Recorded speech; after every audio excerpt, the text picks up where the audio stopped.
பாவத்தினாலே நாற்றம் எடுத்த சரீரம். இப்ப என்ன செய்யறாரு? நம்முடைய அங்க அபயங்கள் எல்லாமே பாவத்துக்கு உட்பட்டது. எந்த அபயம் பாவத்துக்கு உட்படல? இப்ப என்ன ஆயிட்டு? எல்லா பாவத்திற்கு உண்டான தண்டனையை அவர் ஏற்றுக்கொண்டு அந்த பாவத்தின் சக்தியை அந்த உறுப்புல இருந்து துரடுகார். என் கண் பாவம் செய்துட்டு அவரு முள்முடி சுட்டப்பட்டு கண் வழியா ரத்தம் அழிந்து கண்ணை சுத்தப்படுத்துகிறது. இப்ப என் கண் யார் கண் மாறி ஆயிட்டு? இயேசுவின் கண் மாறிட்டு. ஆனா இயேசுவின் சாயல் அந்த மகிமையின் சாயல் என்ன செய்யல? வரல. இப்ப என் கால் பாவம் செய்து காலை நான் அச்சு அடையாளமாய் மாறி இருக்கேன்னு பவுல் சொல்லுகிறார். இந்த கால்களின் பாவத்தை நான் சிலுவையில் அறிந்த பிறகு இயேசுவின் கால்களின் கால் எனக்கு வந்துட்டு. ஆனா இயேசுவின் கால் இந்த கால் வரல. காலின் கிரியைகள் மாறி இருக்கிறது. என்னது மாதிரி இருக்கு? இயேசு காலா வந்துட்டு என் கால் தான். ஏன்னா இயேசுவின் கிரியைகளின் கால், இயேசுவின் கிரியையின் கண், இயேசுவின் கிரியின் காது, இயேசுவின் கிரியையின் நாவு, இதெல்லாம் இயேசுவை போல மாறிக்கிட்டே வருது. நான் மாற மாற எனக்கு ஒரு சாயல் இருக்கிறது. பாதி பிசாசின் சாயல், பாதி. அப்ப மகிமை என்ன செய்யாது?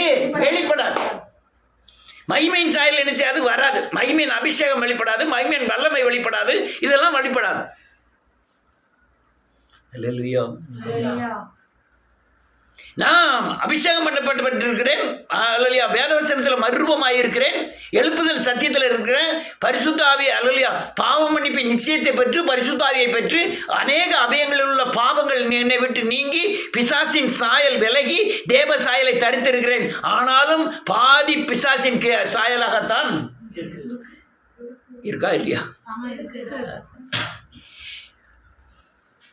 இது எல்லா பிசாசின் கிரியைகளும் அழிக்கப்பட்டால்தான் நான் யார் சாயலை தரித்துக் கொள்ள முடியும்? இயேசுவின் சாயல். இயேசுவின் சாயலை எவ்வளவு தரித்துக் கொள்ளுகிறனோ சொல்லுங்க. அவர் மேல் கண்ட மகிமை, அவர் மேல் கண்ட வல்லமை, அவருக்கு மேல் கண்ட அபிஷேகம் என் மேல் வெளிப்படும். இப்ப ஏன் வெளிப்படல? இப்ப சட்டங்கள் மாற்றுறாங்க, ஒருத்தனை பிடிச்சு அடிக்கிறாங்க, இதெல்லாம் செய்யறாங்க. ஏன் மேற்கொள்ள முடியல? நான் இயேசுவை போல என்ன செய்யல? மாறல. மகிமை வெளிப்படல. எனக்கு உள்ள பிசாசின் சாயலுக்குரிய கிரியைகளினால அவனுக்குள்ள பிசாசின் கிரியைகள், பிசாசின் சாயலுக்குள்ள கிரியை என்னை கூப்பிட்டு அடிக்கி. எனக்குள்ள யாருக்கா? அவனுக்குள்ள யாருக்கா? நான் அவனுக்குள்ள இருக்கிற பிசாசும் எனக்குள்ள பிசாசும் ஃப்ரெண்டு. எனக்கு மகிமையின் சாயல் ஒரு குற்றத்தை கண்டுபிடித்து அந்த மகிமையின் சாயல் இவனுக்குள்ள இருக்கக்கூடாது என்பதற்காக பிசாசு எனக்குள்ள இருக்கிற பிசாசும் கிரியை செய்து அதை இழக்க செய்கிறது. அல்லேலூயா. இப்ப நம்ம எப்பயா அந்த பூரண மகிமையின் சாயலுக்கு வருவோம்? ஒரு வசனத்தை வாசிப்போமே. யாத்ராமத்தின் புத்தகம் 32வது அதிகாரம் 6வது வசனம். மறுநாள் அவர்கள் அதிகாலையில் எழுந்து சர்வாங்க தகன பலிகளை இட்டு சமாதான பலிகளை செலுத்தினார்கள். பின்பு ஜனங்கள் புசிக்கவும் குடிக்கவும் உட்கார்ந்து விளையாடவும் ஆரம்பித்தார்கள். நல்ல கவனிக்கணும். இயேசுவின் நாமத்தினாலே ஆண்டவர் கீழே இருந்து சீனாய் மலைக்கு ஏறுறாரு.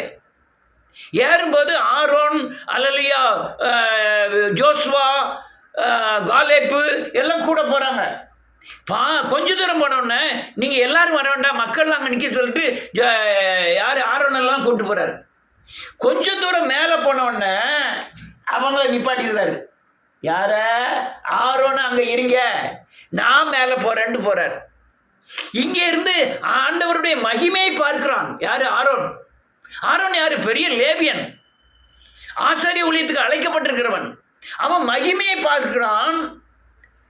மோசே போறத பார்க்கிறான். குறிப்பிட்ட இடம் வந்தோடனே ஆண்டவர் மோசே சொன்னா, கூட போற யோசுவாவை நீ என்ன செஞ்சிரு? பெயரவா நீ இங்கே நில்லு. அப்ப கொஞ்சம் வழியில தான் மக்களை நிப்பாட்டியிருக்கான். கொஞ்சம் மேலே போனோன்னா ஆரோனை நிப்பாட்டிட்டான் மோசே. அதுக்கு கொஞ்சம் மேலே போனோன்னே யோசுவாவை என்ன செஞ்சுட்டான், நிப்பாட்டிட்டான். இப்ப யார் மட்டும் மேல போறா? மோசே மட்டும். உள்ள போனவன பெரிய புகை காணா தெரியுது, மோசையை காணவே இல்லை. எங்க போயிட்டான்? மகிமைக்குள்ள போயிட்டான். தேவன் பேச ஆரம்பிச்சிட்டாரு. கல்லுகளினாலே கட்டளை எல்லாம் செய்யறதுக்கு இதை யோசுவா பார்க்கறான். அப்போ இந்த ஸ்டேஜின் வளர்ச்சி நம்ம எந்த ஸ்டேஜில் இருக்கோம்னு தெரியல. கீழே மலைக்கு கீழே நிற்கணும்னு தெரியல. மலையை தொடுக்கிறவன் எவனும் கல்லிருந்து யாரும் மலையை தொற்றக்கூடாதுன்றாரு. அந்த ஸ்டேஜில் நிற்கிறோமா? ஆள் நல்ல வேதம் தெரியும், நல்ல ஆராதனை எல்லாம் பண்ண தெரியும், நல்ல திருநெல்வேலிக்கெல்லாம் போய் குளிர்ந்த மச்சலாம் நல்ல ஜெபமெல்லாம் பண்ணுறோம். ஆனால் நீ எங்கே நின்று? அங்கனே பாதி வழியிலே நின்று அடுத்தால ஒரு ஸ்டேஜுக்கு ஆஹா நான் பெரிய ஊழியக்காரன், என்னை தான் ஆண்டவர் தெரிந்திருக்கிறார். யாரு? மோசே என்னை தான் தெரிஞ்சிருக்கிறார், என்னை தான் கூட்டிகிட்டு போகிறார். எங்கே? மகிமைக்குள்ளே கூட்டிகிட்டு போகிறார். அவனும் கொஞ்சம் தூரம் போனோன்னா எப்போ என் செருப்பை கழட்டிடு, செருப்பை கழட்டி அங்கே வை, நான் பெருங்காலத்து தான் போகிறேன். ஏற்கனவே சொல்லியிருக்கிறார். இது பரிசுத்த பூமி பாதராஜ் கழட்டி போட்டுன்னு சொல்லியிருக்காரு. என் செருப்பை கழட்டி மாத்திரம் வச்சிரு, நான் மட்டும்தான் இங்கே போகிறேன், மேலே போகிறேன்ட்டார். அல்லேலூயா. இவன் மூணு ஸ்டேஜ் ஆகிட்டு. கீழே உள்ளவனுக்கு அதை பற்றியே தெரியாது. அவன் நாட்களை எண்ணிக்கிட்டு இருக்கான். மோசே போய் 10 நாள் ஆச்சு, 15 நாள் ஆச்சு, 20 நாள் ஆச்சு. இன்னும் மோசே என்ன செய்ய மாட்டாரு?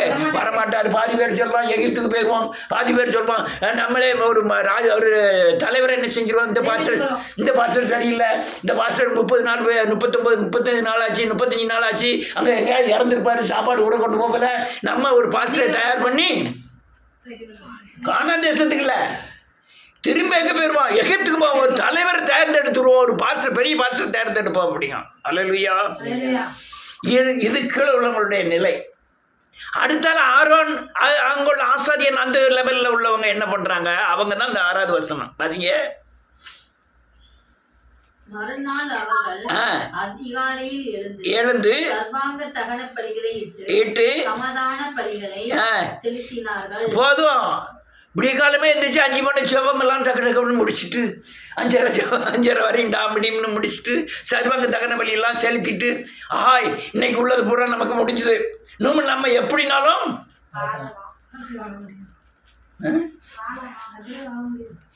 அதான் நிலைமை. யாரோட நிலைமை? ஆரோனோட நிலைமை. நம்ம விடிய காலம் இருந்துச்சு, சர்வங்க தகன பலி, சமாதான பலி, தேவனை துதிக்க, மகிமைப்படுத்த, வேதத்தை வாசிக்க, சோத்திரம் போட எல்லாம் முடிஞ்சுதா? அதுக்கப்புறம் 5:30 வரைக்கும் தான் ஜெபம். 6 மணி ஆயிட்டுனா என்ன நடக்க பாருங்க? அடுத்தால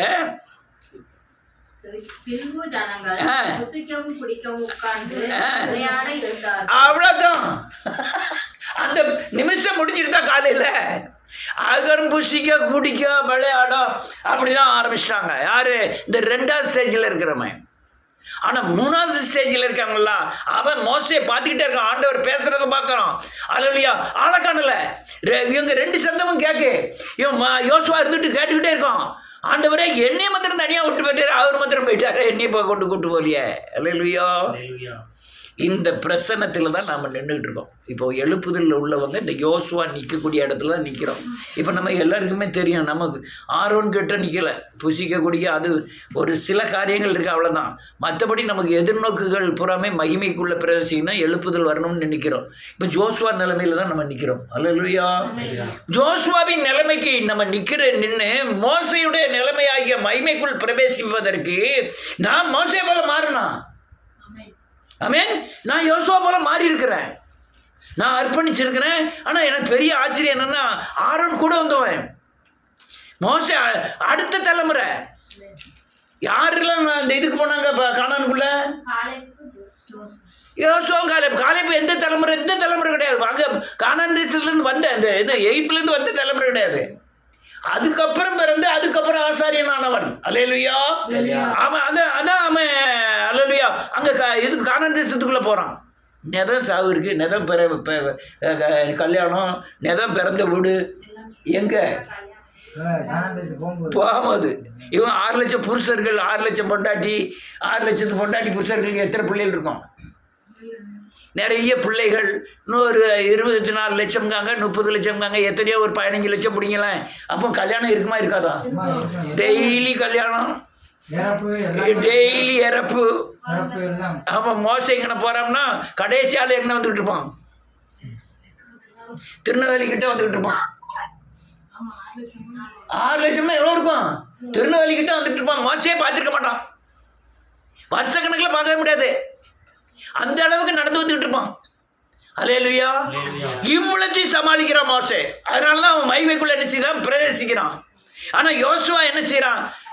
ஆண்டவரை விட மோசே என்ன சொல்றாரு? மோசைக்கு என்ன செய்யணும்? அவர் பாதரட்சை அவிழ்த்து விடணுமா? ரைட்டு. அவர் இந்த கல்லை கொண்டு வருவார். என்னது அந்த கற்பனை கட்டளையில் எழுதுனது என்ன செய்வார்? கொண்டு வருவார். நான் வாங்கி அதை என்ன செய்யணும்? சுமக்கணும். அப்படி அது அவனுடைய நோக்கம். ஏன்னா ஆரோனுடைய நோக்கம்லாம் அவ்வளோதான். போய் வாங்கடா வாங்க எகிப்தில் கொள்ளடிக்க தெரிஞ்சதுலாம் காதில் கிடக்குது அவரு கம்மல எடு இதெல்லாம் சொல்ல தெரிஞ்சல அவ்வளோத்தையும் கொண்டாங்க. என்ன செய்ய போகிற? நாங்கள் தலைவர் ஒரு சாமியை ஏற்படுத்த போகிறோம். என்ன ஏற்படுத்த போகிறீங்க? ஒரு கண்ணுக்குட்டியை செஞ்சு நம்ம கும்பிடுவோம். அவங்க வந்தவங்களும் நமக்கு இந்த உழைச்சானதை சம்பாத்தியம் பண்ணோம். இப்போ 1 கிராம் 15,000 ரூபான்னு நினைச்சேன்னா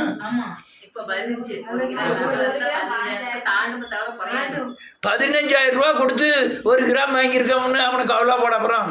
நம்ம தங்கம்ல யார் தங்கம்? அவன் எகிப்துள்ள எவனோ உள்ள தங்கம். நம்ம இருக்க அங்கே சாவுறாங்க ஆட்கள். எகிப்துக்குள்ள இஸ்ரவேலர்கள் இருக்க ஒவ்வொரு ஆளும் செத்துக்கிட்டு இருக்கு. இவங்களை விரட்டுதான், நீ வெளியே போ, எங்களுக்கு சாவு வந்துக்கிட்டு இருக்கு, வெளியே போங்க. அப்போ போனோம்னா அவங்க காதில் கிடக்கிறத கலத்துங்க. இல்லைன்னா உன் வீட்டை விட்டு போக மாட்டாங்க. போகாத ஒவ்வொரு நிமிஷமும் அவன் பயப்படுவான். அந்த தங்கம் தானே கொண்டா நான் என்ன செய்ய போகிறேன்? சிலை செய்ய போகிறேன். செஞ்சுட்டு நம்ம வெளியே ஒரு போர்டு வச்சுருவோம். கர்த்தருக்கு 5வது வசனம் 5வது வசனம். ஆரோன் அதை பார்த்து அதற்கு முன்பாக ஒரு பலிபீடத்தை கட்டி நாளைக்கு கர்த்தருக்கு பண்டிகை என்று கூறினான். ஆமென். அதுக்கு முன்னால கண்ணுக்குட்டி செஞ்சு கண்ணுக்குட்டிக்கு முன்னால போடு என்னது? கர்த்தருக்கு ஆராதனை. அது கர்த்தருக்கு ஆராதனை. பெரிய போர்டு வச்சுட்டான் கர்த்தருக்கு ஆராதனை. உடனே பலி செலுத்த, உடனே சமாதான பலி எல்லாம் செலுத்திட்டு அடுத்தால வாங்கடா தண்ணி கொண்டாங்க, கோட்டரை கொண்டாங்க, அடிப்பான், உடனே சாப்பிடுவான். 100 வசனம் எங்கேயே உண்ட? கொரிந்தியர் 10வது அதிகாரம்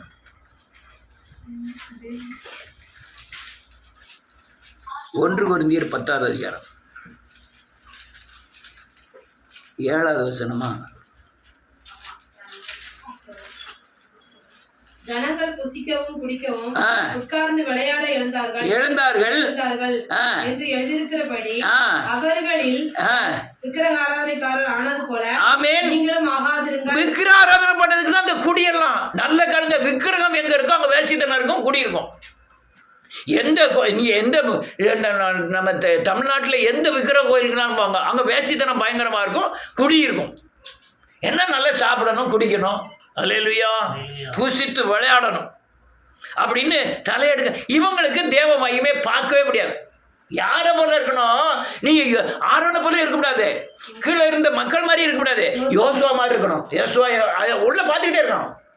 உள்ள போறது பக்கம் இல்லை, பாதி முழு ஆள் தெரியுது. அடுத்தாலும் கொஞ்சம் போறான் புகை நினைச்சுது மறைக்க ஆரம்பிக்கு, லேசா உருவம் மட்டும்தான் தெரியுது. அதுக்கப்புறம் உள்ள போறான், ஆளே தெரியல. ஆண்டவரே நானும் இந்த மகிமைக்குள்ள என்ன செய்யணும்? பிரவேசிக்கணும். அந்த தாகம் இருக்கணும். அல்லேலூயா. அதுக்கு தான் நம்ம என்ன செய்யணுங்கிறத நான் இப்போ சொல்ல போகிறேன். இயேசுவின் நாமத்தினால் எடுத்து வாசிப்போம். சோத்திரம் ஆண்டவரே. கொலோசியரின் புத்தகம் 1வது அதிகாரம் 24வது வசனத்திலிருந்து 21வது வசனத்திலிருந்து. முன்னே அந்நியராயும் கிரியைகளினால் மனதிலே சத்துருக்களாயும் இருந்த உங்களை பரிசுத்தராகவும் குற்றமற்றவர்களாகவும் தண்டிக்கப்படாதவர்களாகவும் நமக்கு முன் நிறுத்தும்படியாக அவருடைய மாம்ச சரீரத்தில் அடைந்த மரணத்தினாலே இப்போது அவர் ஒப்புரவாக்கினார். அது ஒப்புரவு என்ன? உடன்படிக்கை பண்ணினார். அவர் அல்லேலூயா மாம்ச சரீரத்தில் இருந்தவங்களை அவருடைய சாயலுக்கு ஒப்பாய் மாற்றும்படியாய் அவர் ஒப்புரவானார். நீங்க மனம் திரும்புவதனால ஒரு ஆசீர்வாதம் மட்டுமல்ல, இயேசுவை போல மாறுவதனால ஒரு ஆசீர்வாதம் மட்டுமல்ல, அநேக ஆசீர்வாதங்கள் உண்டு. யாருன்னு கேட்டா, பிசாசு பிடித்தவங்களுக்கு உங்களுக்கு உங்க மேல ஒரு பயம் உண்டாக வேண்டுமானால் நீங்கள் இயேசுவின் மகிமை உங்க மேல என்ன செய்யப்படணும்? காணப்படணும். நீங்க பிசாசின் கிரியை உங்களுக்குள்ள இருந்துன்னா அவனுக்கு பார்க்கும்போது நம்ம ஃப்ரெண்டுன்னு நினைப்பான். அல்லேலூயா. எதுவரையும் இவங்கெல்லாம் தாக்குவாங்க தெரியுமா? நீ இயேசுவின் சாயலுக்கு ஒப்பாய் மாறு வரை தாக்கிட்டு தான் இருப்பாங்க. அதுதான் ஃபில்டர். அல்லேலூயா. எல்லாம் கவனிக்கலாம், செல்லுல எல்லாரும் கவனிக்கலாம். ரைட். 22வது வசனம். நீங்கள் கேட்ட சுவிசேஷத்தினால் ஆமென். உண்டாகும் நம்பிக்கையை விட்டு அசையாமல் சிரமாயும் உறுதியாயும் விசுவாசத்திலே நிலைத்திருப்பீர்கள். ஆனால் அப்படி வேற என்ன சொல்லு? சுவிசேஷம் என்னது? மரித்து அடக்கம் பண்ணப்பட்டு உயிர்த்து எனக்காய் உயிர்த்தார்கிறது தான் சுவிசேஷம். அதான் நற்செய்தி. அதுல நம்பிக்கையா இருக்கணும். இருந்தீங்கன்னா இந்த அல்லேலூயா இந்த விசுவாசத்தினாலே ஸ்திரமாயும் உறுதியாயும் விசுவாசத்திலே நிலைத்திருப்பீர்களானால் நீங்க மகிமையின் சாயலை அடைவீர்கள் என்று அர்த்தம். அல்லேலூயா. அடுத்தல 23. அந்த சுவிசேஷம் வானத்தின் கீழ் இருக்கிற சகல சிருஷ்டிகளுக்கும் பிரசங்கிக்கப்படுகிறதும் அதற்கேற்ற பவுலாகிய நான் ஊழியக்காரர் ஆனேன். எந்த சுவிசேஷம்? எனக்காய் பிறந்தார், எனக்காய் மரித்தார், எனக்காய் உயிர்த்தார். இந்த சுவிசேஷம் எனக்கு எப்படி இருக்கும்? அந்த சுவிசேஷம் வானத்தின் கீழ் இருக்கிற சகல சிருஷ்டிகளுக்கும் பிரசங்கிக்கப்பட்டு வருகிறது. அதற்கென்றே பவுலாகிய. அடுத்த வசனம் 24. இப்பொழுது நான் உங்கள் நிமித்தம் அனுபவிக்கிற பாடுகளின் சந்தோஷம் அடைந்து உபத்திரவங்களில் குறைவானதை அவருடைய சரீரமாகி சபைக்காக என் மாம்சத்திலே எல்லாரும் அப்படிதான் நிறைவேற்றிட்டு இருக்கோம். ஆமென். அழகா ஊருக்குள்ள போனா எத்தனை பேர் மாமா மச்சான் அத்தான்னு கூப்பிடுதாங்க. தங்கத்தை ஒரு கல்யாண வீட்டுல பார்த்தாங்க. எவ்வளவு பேர் அந்த கொட்டாளத்தில் எத்தனை பேர் ஃப்ரெண்டு இந்த சொந்தக்காரங்க அப்படியே ஆசை பாசமா அம்மா வாய் அக்கா வாப்பா எல்லாத்தையும் விட்டுட்டு வந்துட்டோமே. என்ன ஆசை பாசங்கள். ஆமென். ஆசை பாசம் கொஞ்சமா என்ன ஆசை பாசம் எப்பா அந்த சிரிப்பா கூப்பிடுது அப்படியே உருகிடுவாங்க. அப்படியே நான் இந்த சேர்வை போனோம்ல, போனோன்னா என் அண்ணன் இறந்துக்கு போயிருக்கேன். ஒவ்வொருத்தரும் எவ்வளவோ ஆசபாசங்கள் தெரியுமா அப்பா, அப்படியே நம்ம உருகிடுவோம். ஆமாம், நெசமா சொல்றேன். என் அண்ணன் தம்பியை விட என் அம்மாவை விட அங்கே ரொம்ப ஆசபாசமாக பேசுற மாதிரி இருக்கு. அப்படியே எப்பாங்க ஒருத்தன், என் மச்சாங்க ஒருத்தன், என் மாப்பிள்ளாங்க ஒருத்தன், ஒவ்வொருத்தனும் ஒவ்வொரு மாதிரி. அடியேங்க அப்பா எதுக்கு?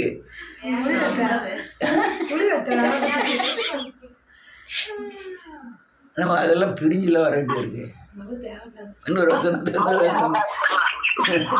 1 பேதுரு 2:24 வசனம்.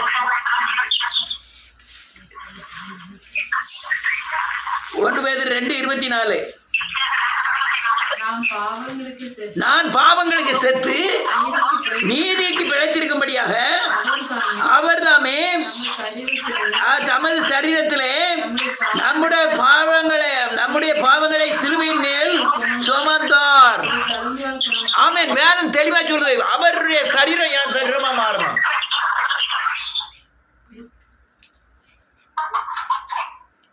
அவருடைய சரீரம் என் சரீரமா மாறணும். என் சரீரம் அவர் சரீரமா அது எப்படி மாறும்? நான் அவர் தழும்புகளால் குணமாகும் போது அவர் சரீரமா என் சரீரம் நிச்சயம் மாறும். என்ன தழும்புகளினாலே சுகமானோம்? அன்னைக்கு காயப்பட்டாரு, அதை நோக்கி பார்க்கணும். அப்ப அது தழும்பாய் இருக்கிறது. அது நான் அறிக்கை செய்ய நான் இயேசுவின் சாயலாய் மாறிக்கிட்டே இருப்பேன். இயேசுவின் சாயல்லாம் அது என்னது? இப்போ உள்ள இந்த சாயல்லாம் மத சாயல். நான் திரும்ப சொல்றேன், இந்த பலனற்றவர்களாய், அதாவது பலவீன மாதிரி நடிக்கிறவர்களாய், எப்போதோ வெளி வேஷத்தை இது இல்லை, உள்ள தைரியம் உள்ள இயேசு என்னோடு கூட இருக்கிறார். எத்தீங்கும் என்னை அணுகாது. நான் அல்லேலூயா உலகத்தில் இருப்பவனை பார்க்கல, எனக்குள்ள இருக்கிறவர். அந்த தைரியம், அந்த தேவன் எனக்குள்ள இருக்கிற தைரியம். ஆமென். யாருக்கு இருக்கு தைரியம்? யாருக்கு இருக்கு? நமக்கு தான் இருக்கணும். அல்லேலூயா. மகிமையின் சாயல் எனக்கு கொண்டு வரும் தைரியம். அவர் இரத்தத்தினால எனக்கு தைரியம் உண்டாயிருக்கிறது. நான் கிருபாசனத்தை அண்டையிலே சேருங்கள்னு வேதம் சொல்லுது. தைரியத்தோடு கிருபாசனத்தை அண்டையிலே சேருங்கள். நீ அப்படி சேர சேர இந்த மகிமையின் உங்களுக்கு ஒரு நம்பிக்கை உண்டு. எதிர்காலத்தை குறித்து பயப்படாத ஒரு தன்மை உங்களுக்கு உண்டு. ஏன்னா எல்லாவற்றையும் கர்த்தர் என்ன செய்வார்? பார்த்துக்கொள்வார். இந்த மகிமையின் சாயல் ஆக ஆக தைரியமும் நம்பிக்கையும் விசுவாசமும் பலன் உங்களுக்கு கூடவே கூடிக்கிட்டே இருக்கும். அல்லேலூயா. நம்ம யார் சோர்ந்து போறோம்? யார் சாயலா இருக்கோம்? வந்துருமா? அடிச்சிருவானோ? பிசாசு நம்ம வீட்டுக்கு வந்துருவானோ? இது ஏன் உள்ள சாயல் என்ன செய்யல? மாறல. பிசாசின் சாயல் பயத்தை கொண்டு வரும். தேவனுடைய சாயல் என்னத்தை கொண்டு வரும்? தைரியத்தை கொண்டு வரும். பிசாசின் சாயல் பலவீனப்படுத்தும். தேவனுடைய சாயல் என்னது? பலப்படுத்தும். பிசாசின் சாயல் உங்களுக்கு சோர்வை கொண்டு வரும். தேவனுடைய சாயல் உங்களுக்கு பலத்தை கொண்டு வரும். அல்லேலூயா. நீங்க சாயல் ஆக ஆக இந்த உலகத்தை விட்டு வேலை பிரிஞ்சுக்கிட்டே போயிட்டே இருப்பீங்க. திருப்பி பார்த்தீங்கன்னா யாருமே சரியில்லாத மாதிரி தெரியும். நீங்க பரிசுத்தமாக ஆக பரிசுத்தம் இல்லாதவர்களை கொண்டு ஒதுக்குறதுக்கு இல்லை, அவங்களுடைய தன்மை நமக்கு தெரிய ஆரம்பிச்சுக்கிட்டே இருக்கும். அல்லேலூயா. நான் பிரசங்கம்லாம் அநேகருடைய பிரசங்கத்தை கேட்பேன். கேட்கும் போதே பெரிய பெரிய ஆட்களாக இருக்காங்க, இன்னும் மாம்சத்துக்குரியவர்களாக தான் பேசுகிறாங்க. இல்லைன்னா சில ஆட்கள்லாம் நல்ல சத்தியத்தை வசனத்தை பேசுவாங்க, சத்தியத்தை பேச மாட்டாங்க.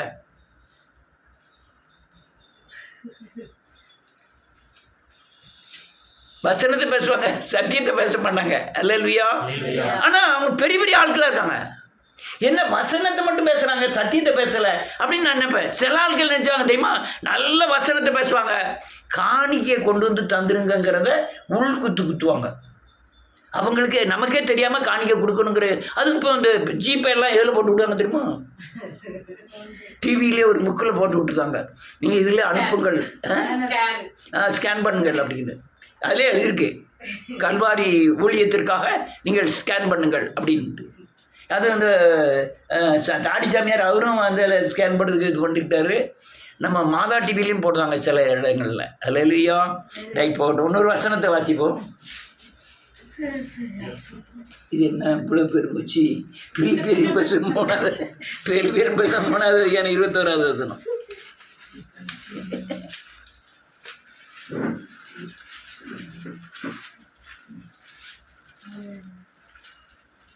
மோன 21.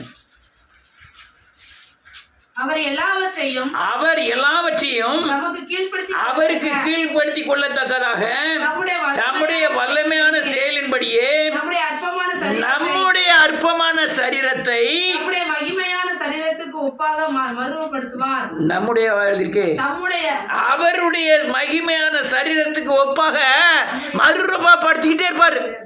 ஆமென். படுத்திக்கிட்டே இருக்காரா இல்லையா? நம்ம ஆனா பெரும்பகுதி மறுரூபம் ஆகாம இருக்கும். அவருடைய மகிமையின் சாயலுக்கு ஒப்பாய் மாற்றிக்கிட்டே இருக்கிறார். நல்ல காலுங்க, எவ்வளவு தூரம் மாறி இருக்கோ அவ்வளவு தூரம் தான் நீங்க பிசாசை ஜெயிக்க முடியும். எவ்வளவு தூரம் மாறி இருக்கோ அவ்வளவு தூரம் தான் நீங்க சாபத்திலிருந்து விடுதலை ஆனாங்கன்னு அர்த்தம். எவ்வளவு தூரம் மாறி இருக்கோ அப்பதான் உங்களுக்கு சுபாவம் மாறி இருக்குன்னு அர்த்தம். அப்போ மாற வேண்டிய பகுதி அதிகமாக இருக்கிறதுனால பிசாசின் கிரியைகள் அதிகமாக நமக்குள்ள இருக்கு. அவ்வளோத்தையும் கொல்லணும், அவ்வளோத்தையும் அச்சு அடையாளமாய் மாறணும். ஆமென். இங்க என்ன செய்யணும்? மறுரூபமாகணும். மறுரூபம் ஆகிட்டே இருக்கும். ஆனா சரீரம் நம்ம மாமிச சரீரம் இருக்கும், ஆனா மாமிசத்தின் கிரியைகள் நமக்குள்ள இருக்காது. யார் கிரியை இருக்கும்? இயேசுவின் கிரியை. அப்போ இயேசுவின் சாயல் நமக்குள்ள வந்துகிட்டே இருக்கும். அவர் மறுரூபப்படுத்திக்கிட்டே இருக்காரு. அதுதான் பரிசுத்த ஆவியானவர் என்ன செய்கிறார்? கொடுக்கப்பட்டிருக்கார். அவர் பாவத்தை குறித்தும் நீதியை குறித்தும் இது நியாய தீர்ப்பை குறித்தும் இது போல நம்ம மாமிசத்துல கிரியை செய்கிற கிரியைகள் அதை கண்டித்து உணர்த்தி யாரை போல மாட்டிக்கிட்டு இருக்காரு? எந்த காமிச்சு வசனத்தை பாரு, நீ என்னத்தை பாரு, சிலுவையை பாரு. நீ இயேசுவை மாறாததுக்கு இந்த பாவத்தின் மாம்சம் தான் காரணம். இதை கொண்டு போய் சிலுவையில் நீ யாரை போல மாறுவ? இயேசுவை போல மாறுவ. மாறினா அந்த இயேசுவை மேல கண்ட மகிமை உன் மேல காணப்படும். இன்னொரு வசனத்தை வாசிக்கும். அதே பிலிப்பியர் 1வது அதிகாரம் 20வது வசனம்.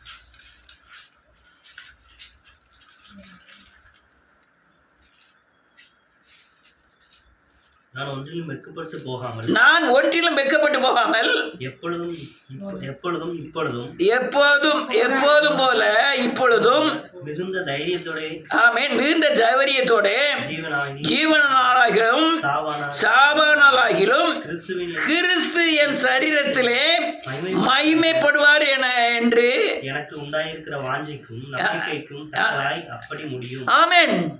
கிறிஸ்து என் மேல அவர் மகிமை என் மேல காணப்பட்டு அவர் மகிமைப்படுவார். ஏன் நான் ஒரு இடத்துக்கு போறேன், நீங்க அவங்க இல்லையே, உங்க பேச்சு கிச்செல்லாம் மாறி இருக்க ஏசு, அப்ப யார் மகிமைப்படுதா? பைக் என்ன பைக்கு? ஹீரோ. நீ போகும்போது ஒரு பைக்கில் ஒருத்தன் மோதிட்டான், கீழே விழுந்துட்டு,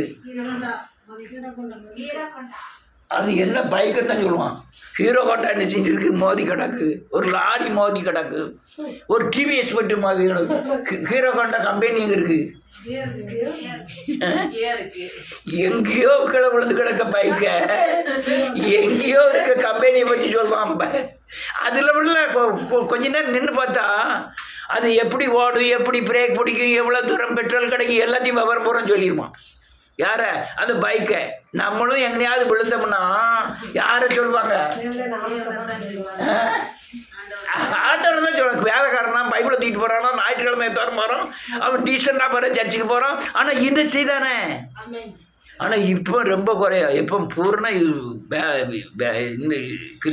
கிறிஸ்டின் பூரா இந்துவாகவே மாற்றான். நிறைய கேன்சர் வருது கிறிஸ்டினுக்கு தான் வருது. நிறைய பேர் நல்லா கவனித்து பாருங்க. நிறைய பெரிய கொள்ளை நோய்கள், இதெல்லாம் கொள்ளை நோய். நான் நேற்று 91 சங்கீதத்தை வாசிக்க சொன்னது எது தெரியுமா? அங்கே பக்கத்து வீட்டில் ஒரு கொள்ளை நோய். அது 40 வயசாக இருக்கும் அந்த பொம்பளைக்கு. பிளட்டில் கேன்சர். எத்தனை அங்கே பக்கத்தில் ஏகப்பட்ட கேன்சர்கள். எப்போ அந்த கொள்ளை நோய்க்கு நம்ம ஆலோசி தப்பிக்கணும்னு சொல்லி தான் இந்த 91 சங்கீதத்தை உங்களுக்கு சொந்தமாக்கி வாசி என்றைக்கா ஒரு நாள் உங்களுக்கு உதவுங்களா சொல்லி நீங்கள் தப்பிச்சுக்கிட முடியுங்களா? அதுக்கப்புறம் தான் நான் சொன்னேன் 91 சங்கீதத்தை உனக்கு சொந்தமாக்கி வாசிங்கன்னு. அல்ல லூயா.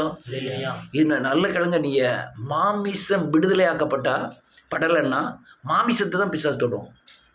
ஆவி என்ன செய்ய முடியாது, உங்களுக்குள்ள பரிசுத்தாவி என்ன செய்ய முடியாது, தொட முடியாது. அவன் தொடக்கூடிய இடம் தெரியுமா? உங்களை எக்கா மச்சா மைனி அது கொல்லுதுக்கு. அது எதுக்கு கொல்ல? ஆனால் சிரிச்சுதான் எல்லாமே. பிசாசும் அப்படிதான் நைஸாக வருமா. உங்களுக்குள்ள மாம்சத்தில் நீங்கள் இடம் கொடுக்க உங்களுக்கு உள்ளே இருக்கிற கொள்ளை நோயினால பயங்கரமாக பாதிப்போம். பயங்கரமாக. அவங்களாம் மாற்ற காரணம் என்ன தெரியுமா? இந்த கொள்ளை நோய் வர காரணம் என்ன? அக்கிரமங்களை மன்னித்து நோய்களை குணமாக்குகிறார். கொள்ளை நோய் என்ன? சட்டங்களை மீறும்போது தான் கொள்ளை நோய் வருது. அப்படிதான் பைபிள் சொல்லுது. எங்கெல்லாம் சட்டங்கள் மீறப்படுகிறதோ அங்கெல்லாம் கொள்ளை நோய் தான் வருது. ஆமென். ரைட்டு. இன்னொரு வசனத்தை வாசி முடிப்போம். எபேசியரின் புத்தகம் இல்லை 1 கொரிந்தியர் முடிச்சிருவோம். 1 கொரிந்தியர் 15வது அதிகாரம் 44வது வசனத்தில் இருந்து 15:44. ஆமென். வேதம் சொல்லுது. ஒரு நிமிஷம். வேதம் சொல்லுது 44வது வசனம். அல்லேலூயா. உன்னுடைய ஜென்ம சரீரம் விதைக்கப்படும், ஆவிக்குரிய சரீரம் எழுந்திருக்கும். ஜென்ம சரீரமும் உண்டு, ஆவிக்குரிய சரீரமும் உண்டு. ஜென்ம சரீரம்னா என்ன? அதாவது பரம்பரையா வரக்கூடிய குணங்கள், பரம்பரையா வரக்கூடிய சுபாவங்கள், பரம்பரையா வரக்கூடிய நோய்கள், அதில் பரம்பரையா இருக்கிற குணங்கள், இதெல்லாம் ஜென்ம சரீரம். எங்க தாத்தாவுக்கு இருக்கிற குணம் எனக்கு இருக்கு. ஆனா என் தாத்தாக்கு இருக்கிற வியாதியும் எனக்கு என்ன செய்யும்? சுகருக்கு நீங்க டாக்டர்கிட்ட போனீங்கன்னா உங்க அப்பாவுக்கு சுகர் உண்டான்னு கேட்பான். உடனே உண்டா? ஆமா உண்டு. அப்போ உங்க தாத்தாக்கு இருக்கா? ஆமா இருந்தது. அது பரம்பரையா வந்துகிட்டு இருக்கேன். அல்லேலூயா. இது ஜென்ம சரீரம். இது என்ன செய்யணும்? விதைக்கப்படணும். எதுக்கு? எங்க விதைக்கப்படணும்? மண்ணில் விழுந்து சாகணும். செத்தாதான் அது முளைக்கும். என்னது? ஜென்ம சரீரம் விதைக்கப்படணும், பாவ சரீரம் விதைக்கப்படணும். இந்த அற்பமான சரீரம், மாம்ச சரீரம் என்ன செய்யணும்? கிறிஸ்துக்குள்ள விதைக்கப்படணும். அப்ப என்னம்மா? ஜென்ம சரீரம் விதைக்கப்படும், ஆவிக்குரிய சரீரம் என்ன செஞ்சிடும்? எழுந்திருக்கும். ஆவிக்குரிய சரீரம் என்னது? ஆளுகை செய்து அவர் இயேசுவை போல மாற்றுகிற சரீரம் நமக்கு என்ன செய்யணும்? முளைக்க ஆரம்பிக்கும். நான் மாம்ச சரீரத்தை விதைக்க மாட்டேன், ஆவிக்குரிய சரீரம் எழும்பணும். பொய் போனதான் ஐயா உண்மை வரும். பொய் ஜென்ம சரீரம், அது விதைக்கப்படணும், அது மண்ணில் மூடப்படணும், அழுகணும். அது முளைக்கிறது என்ன முளைக்கும்? ஆவிக்குரிய சரீரம். ஒரு ஒரு விதை இருக்கு, பார்க்க நல்லா இருக்கு, ஒரு மாம்பழம், அது முளைக்கணும். நீங்கள் ஒரு மண்ணுக்குள்ளே வச்சீங்கன்னா அந்த மாம்பழமாகவே அப்படியே இருந்து மாம்பழமாகவே முளைக்குமா? உள்ளே போய் என்ன செய்யும்? அழுவி, தோல் அழுவி, அடுத்தால அந்த கொட்டெல்லாம் அழுவி, அதுக்கப்புறம் அதுல இருந்து ஒரு முளை மாதிரி எழும்பி கீழே உள்ள ஒரு பேர் போகும், மேலே உள்ள இருவரும். ஆனால் அதுக்குள்ளே அந்த மாம்பழத்தின் நிலம் என்ன ஆயிரும் தெரியுமா? சின்ன பின்னமாயிரும். ஆனால் நான் மாம்பழமாகவே இருப்பேன். ஆனால் எனக்குள்ள இயேசுநாதர் வெளியே தெரியும்னா தெரியாது. அடுத்த வசனம், அந்தபடியே முந்தின மனுஷனாகிய ஆதாம் ஜீவாத்மானான் என்று எழுதியிருக்கிறது. ஆமென். பிந்தின ஆதாம், ஆமென், உயிர்ப்பிக்கப்படுகிற உயிர்ப்பிக்கிற ஆவியானவர். பிந்தின ஆதாம் இயேசு கிறிஸ்து, அவர் நம்மை உயிர்ப்பிக்கிற ஆவியானவர். முந்தின ஆதாம் அவர் ஜீவனை ஊதி ஜீவாத்மாக்கினார். நமக்கு ஊதி இருக்காரா? பரிசுத்தாவி ஊதி நான் என்ன ஆத்மா? ஜீவாத்மா. நம்ம எப்போ மரணாத்மா இருந்தோம்? நம்ம தேவனை அறியக்கு முந்தி என்ன ஆத்மா? மரணத்துக்கு நரகத்துக்கு நியமிக்கப்பட்டிருந்த மரணாத்மா. இயேசு கிறிஸ்து எனக்குள்ள வந்த பிறகு நான் என்ன ஆத்மா ஆயிட்டேன்? ஜீவாத்மா ஆயிட்டேன். அல்லேலூயா. பழையவைகள் எல்லாம் என்னட்டு ஒளிந்து போனேன், இப்போ புதிய மனுஷனாய் தரித்து கொண்டேன். ஆமென். அடுத்தால, முந்தின மனுஷன் ஆகிலும் ஆவிக்குரிய சரீரம் முந்தினதல்ல. ஆமென். ஜென்ம சரீரமே முந்தினது, ஆவிக்குரிய சரீரம் முந்தினது. அப்ப மாம்ச சரீரம் முந்தினதா, ஆவிக்குரிய சரீரம் முந்தினதா? மாம்ச சரீரம் தான் முந்தினது. அதுக்கப்புறம் ஆவிக்குரிய சரீரம். இப்போ என்ன ஆயிட்டு? நான் பாவத்தெல்லாம் கொண்டுட்டு பழைய மனுஷெல்லாம் கொண்டுட்டேன். இப்போ எந்த உறுப்புனாலும் வசனத்தை சொல்லுது. என்ன சொல்லுது? நான் இயேசுவை போல மாட்டேன், ஆவிக்குரிய சரீரமாக மாறிட்டேன். இன்னொரு மாற்றம் வண்டி இருக்கு. இப்போ நான் தயார் நிலைக்கு ஆயிட்டேன். என்ன நிலைக்கு? எதுக்குள்ள? இயேசுவின் மகிமையின் சாயலுக்கு ஒப்பாய் மாறுவதற்கு தயாராக இருக்கேன். இப்போ என்ன செய்யணும்? இந்த மாம்ச சரீரம் என்ன செய்யணும்? மறிக்கணும். மாம்ச சரீரம் மறிச்சாதான் என்ன சரீரம் கிடைக்கும்? இப்போ உண்மையில் இருக்கிற இந்த மாம்ச சரீரம் என்ன செய்யணும்? மறிக்கணும். இப்போ மாம்ச சரீரத்தின் கிரியைகள் அழிஞ்சி நான் இயேசுவின் சாயலுக்கு ஒப்பாய் மாறி இருக்கேன். புரியுதுல்ல? இது இப்போ என்ன செய்யணும்? இது மறிச்சு ஆண்டவர் வரும்போது இது ஒரு நொடியில் மறுரூபமா. ஆனால் இந்த சரீரத்தின் சாயல் இருந்துட்டு இருக்கோம். அவர் வரும்போது தான் நம்ம சரீரம் மாம்ச சரீரம் அழிந்து ஆவியின் சரீரம் வந்து நம்ம எழும்புவோம். அல்லேலூயா. இருக்கு உலகத்தில் இருக்கும்போது இயேசுவின் சாயலை தட்டு கொண்டு இயேசுவின் மகிமை என்பது காணப்படுகிறது. ஆனால் சரீரம் மாறவில்லை.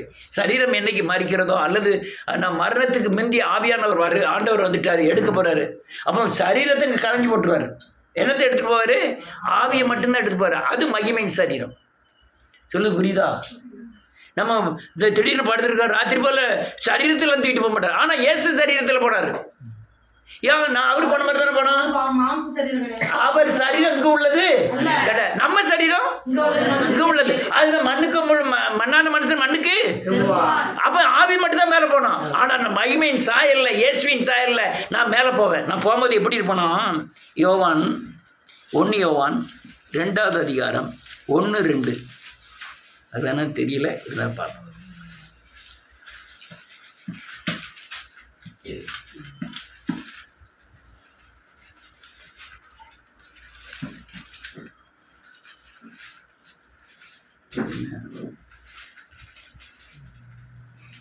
மூணாவது அதிகாரம் 1-2. 1 யோவான் 3வது அதிகாரம் 1-2. அழைக்கப்படுவதனாலே பிதாவானவர் பாராட்டின அன்பு எவ்வளவு பெரிதென்று பாருங்கள். அறியாதபடியினாலே அறியவில்லை. நான் என்னை பார்க்கிறவன் குட்டியப்பாவா தான் பார்க்கலாம். ஆனா யாருக்கு என்னை இயேசுவை போல மாறிருக்கான்னு தெரியும்? என்னை போல இயேசுவை போல மாறினவனுக்கு தெரியும், பிசாசுக்கும் தெரியும். ஆவியா மாறினவங்களுக்கு தான் ஆவியின் கிரியை என்ன செய்யும் தெரியும். பிசாசுக்கு நல்லா தெரியும். நமக்குடைய கிரியா அவனுக்குள்ள இருக்கு இல்லைங்கிறது யாருக்கு தெரியும்? எப்பா இவன்கிட்ட போயிடப்படாது, இவன் யாரை போல மாறி இருக்கான், இவன் கிட்ட போனாலும் நம்ம சுற்றுவான், ஜெபம் பண்ணுவான், விசுவாசிப்பான், வசனத்தை சொல்லுவான், நம்ம சுற்றுவான். போகப்படாதுன்னு யாருக்கு தெரியும்? பிசாசுக்கு தெரியும், ஆவிக்குரியவனுக்கு தெரியும். அடுத்தால பிரியமானவர்களே, இப்பொழுது தேவனுடைய பிள்ளைகளாய் இருக்கிறோம் ஆமென். இனி எவ்விதமாய் இருப்போம் என்று இன்னும் வெளிப்பட இப்ப யார் மாதிரி இருக்கோம்? கண்ணாடியில பார்த்தா நான் மாதிரி தான் இருக்கேன். ஆனா உள்ள இருக்க மகிமையின் சாயல் யார் மாதிரி இருக்கு? ஏசு நீ பொம்பளையோ ஆம்பளையோ அதெல்லாம் கிடையாது. ஆண் என்றும் இல்லை, யார் மாதிரி இருக்கும்? ஏசு போல. நீங்க பொம்பளைலாம், அவர் ஏசு ஆம்பளைலாம். கிரியல் இல்ல, மகிமையின் சாயல். இது அற்பமான சரீரம், அது மகிமையின் சாயலின் சரீரம் என் மேல காணப்படுது. ஆமென். இப்ப மாம்சத்துல இருக்கிறோம். யார் பார்க்கறதுக்கு? உலகத்தார் பார்க்கிறதுக்கு. அப்படிதான் எழுதியிருக்கு 2வது அதிகாரம் 2வது வசனம். இப்போது தேவனுடைய பிள்ளையா இருக்கிறோம், இனி எவ்விதமா இருப்போம் என்று என்ன வெளிப்படவே இல்லை. அடுத்தால ஆகிலும் அவர் வெளிப்படும் போது இருக்கிற வண்ணமாகவே நாம் அவரை தரிசிப்பதினால் அவருக்கு ஒப்பா இருப்போம் என்று. இதுல 2 காரியம். அவர் வருகை முந்தினதுன்னா சரீரம் கலைஞ்சி போகும். ஆமென். நம்ம ரூபமாகி எடுத்து போயிடுவோம். அவர் வருகைக்கு பிந்திட்டுனா நம்ம கல்லறைக்கு போயிட்டோம்னா கல்லறையில் நம்ம இளைப்பாரிக்கிட்டு இருப்போம். கல்லறைகள் என்ன செய்யப்படும்? திறக்கப்படும். நாம் என்ன செய்வோம்? ஒரு நொடியிலே மறுரூபமாய் முதலாவது மரித்தவர்கள் எழுந்திருப்பார்கள். எக்கால சத்தம் போது முதலாவது மரித்தவர்கள் எழுந்திருப்பார்கள். ஆமென். இதெல்லாம் நடக்கும். அதனால நான் மகிமையின் சரீரத்தில் வந்திருக்கிறோம். இன்னும் மகிமையின் சாயலுக்கு என்ன செய்யணும்? மாறணும். நீங்க எவ்வளவு தூரம் மாறினீங்களோ அவ்வளவு தூரம் இந்த பூமியில இருக்கக்கூடிய எந்த காரியமும் உங்களுக்கு ஒட்டவே செய்யாது. எதுவுமே உங்களை பாதிக்கவே செய்யாது. ஏன் பாதிக்கு? நம்ம இன்னும் என்ன செய்யல? மாறல. மன வருத்தம், சஞ்சலம், துக்கம் இதெல்லாம் ஏன் படுத்தோம்னா நான் இயேசுவை போல என்ன செய்யல? இந்த சஞ்சலம் துக்கம்லாம் யாரு கூடது? அது ஈஸியா நமக்குள்ள என்ன செய்தான்? நுழைய வைக்கும். ஆனால் நீங்கள் 10 லட்சம் ரூபாய் தொலைஞ்சு வச்சியா, நீங்க இன்னும் இயேசுவை போல மாறணும்னா இந்த 10 லட்சத்துக்காக வேண்டி அழுதுட்டு இருப்பீங்க. ஆனா இயேசுவை போல சாயல் மாறிட்டீங்கன்னா 10 லட்சம்ல 1 கோடி தொலைஞ்சு போனாலும் அவரை விட 1 கோடியை விட அப்படிங்கிற விசுவாசிக்க பலன் வந்துடும். அல்லேலூயா. அப்ப எவ்வளவு தூரம் மாறுகிறோமா? இந்த உலகத்தின் நாசமோசங்கள், உலகத்தின் பிசாசின் தந்திரங்கள், உலகத்தின் கிரியைகள் நம்ம என்ன செய்யாது? மேற்கொள்ளாது. அப்ப இயேசுவை போல இன்னும் இந்த உலகத்துல என்ன செய்யணும்? மாறிக்கிட்டே இருக்கணும். மாற மாற தேவ மகிமை காணப்பட பிசாசை ஜெயிச்சு போயிட்டே இருப்போம். உலகம் நம்ம ஒட்டாது. மென்மேலும் நம்ம ஆசீர்வதிப்பார். எல்லாரும் மனங்கள் படிக்கிறோம், ஜெபம் பண்ணுவோம்.